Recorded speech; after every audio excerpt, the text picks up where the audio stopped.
മലബാറിലെ +1 സീറ്റ് പ്രതിസന്ധിയെ ചൊല്ലി നിയമസഭയിൽ ബഹളം. അടിയന്തര പ്രമേയത്തിന് അനുമതി നിഷേധിച്ചതിൽ പ്രതിഷേധിച്ച് പ്രതിപക്ഷം ഇറങ്ങിപ്പോയി. വിദ്യാഭ്യാസം സർക്കാരിന്റെ മുൻഗണനയല്ലെന്ന് പ്രതിപക്ഷ നേതാവ് വി.ഡി. സതീശൻ കുറ്റപ്പെടുത്തി. സീറ്റ് പ്രതിസന്ധിയില്ലെന്ന് മന്ത്രി വി. ശിവൻകുട്ടി സഭയിൽ വാദിച്ചു. 3 ഘട്ട അലോട്ട്മെന്റിന് ശേഷം സീറ്റിൽ കുറവുണ്ടെങ്കിൽ പരിഹരിക്കുമെന്നും മന്ത്രി.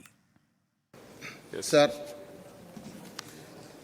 അടിയന്തര പ്രമേയ നോട്ടീസിൽ സൂചിപ്പിച്ചിരിക്കുന്ന പോലെ SSLC പാസ്സായ വിദ്യാർത്ഥികൾക്ക് ഉപരിപഠനത്തിന് യാതൊരു പ്രതിസന്ധിയും അവിടെ ഇല്ല എന്നുള്ളതാണ് സത്യം.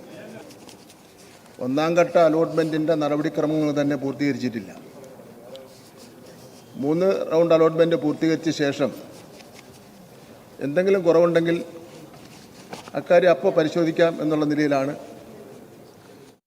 ഷഫീദ് റാവുത്തർ തിരുവനന്തപുരത്തുനിന്ന് കൂടുതൽ വിവരങ്ങളുമായി ചേർന്നു. ഷഫീദ്, ഇതുവരെ പറഞ്ഞത് ബാച്ച് വർദ്ധിപ്പിക്കേണ്ട യാതൊരു ആവശ്യവുമില്ല എന്നാണ്. ഈ 3 ഘട്ട അലോട്ട്മെന്റിന് ശേഷം പ്രതിസന്ധി ഉണ്ട് എങ്കിൽ പരിഹരിക്കാമെന്നത് ഒരു ചുവടുമാറ്റമായി കാണാമോ?